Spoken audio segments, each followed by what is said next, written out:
On Saturday night at the Hard Mission Festival at Melbourne's Flemington Racecourse, 9 partygoers overdosed on a drug suspected to be MDMA.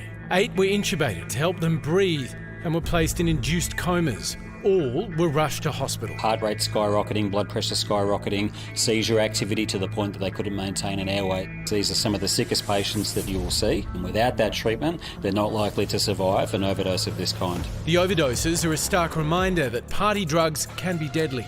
It's terrifying because these drugs are not made in a batch of 7 or 8. It's hundreds, if not thousands, of these pills are out there today. And one can only imagine that there's going to be many, many more festivals and raves coming up where these drugs will be circulating. It's put pill testing fairly and squarely back on the radar. The current approach, the current tough on drugs mindset, it is not working and it is putting young people in harm's way.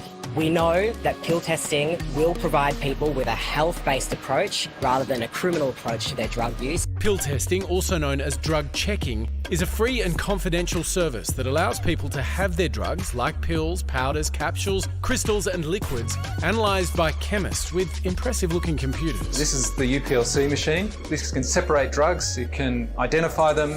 Usually occurring on-site at parties, pill testing checks the chemical fingerprint of a substance against a database of about 30,000 known compounds to find a match. It checks for purity and also for the presence of any unexpected, potentially deadly nastiness. Pill testing is all systems go in the ACT, where almost 1 in 5 people are choosing to bin their drugs after chatting with testers and finding out what their drugs contain. When given a health-led conversation, a one-on-one with a medical professional, people are more aware of the risks of what it is that they are ingesting before they put it in their body.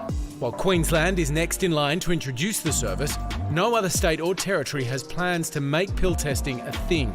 So, should they? One would think that the government would look at an event like Saturday night and reassess their position on pill testing, because clearly there's more of these drugs out there. None of these drugs are safe, but at least you can identify if it's this particularly deadly batch. Joining us now is Dr. David Caldicott from Harm Reduction Australia. David, you're involved in pill testing in the ACT, so can you talk us through the process? It's not just a quick test and walk away. There's a lot more to it, isn't there? Yes, and there's no doubt about that. And of course, as you correctly identified, it's considerably more than that. I would say that the analytical process is perhaps not even the most important part. The most important part is our secret sauce, our army of peer workers and people who know this scene well, people who can provide context to the advice that the chemists will provide. What happens is a punter or a patron will rock up looking for advice. The first thing that they are advised is that if they don't want to be harmed by drugs today, they probably shouldn't eat any drugs today. But how? Like, what's the actual conversation that is had?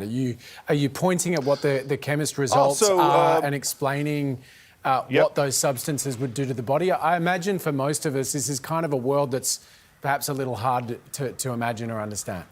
Sure. So what will happen in all instances, after we describe the potential that could happen if they consume a drug, is our peer workers, who are young people, their own age, will take a story. We're not that interested in their identity or any identifying factors. We're more interested in them as people and find out whether they have any experience with this product, what it's done for them in the past, what their past medical history is. They'll then be ushered through to see their drugs being analysed by our chemists. We only use licensed chemists to analyse our drugs. And they'll be provided with the results. They'll be allowed to watch this happening.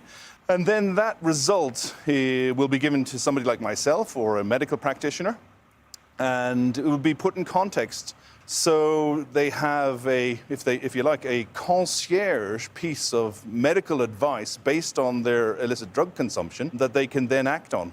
And act upon it, they do. Is there a worry that if all Australian states and territories adopt pill testing, is that going to be sending a message that it's safe to take these drugs?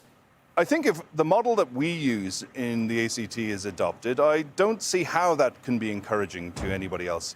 We've specifically designed our process to suit Australian society and the expectations of Australian society. And obviously there are people who are quite conservative in Australian society who don't like the idea of this. But we have a medically supervised, licensed chemist analysts providing this service. We have addressed many of the issues that people who initially were opposed we're concerned about.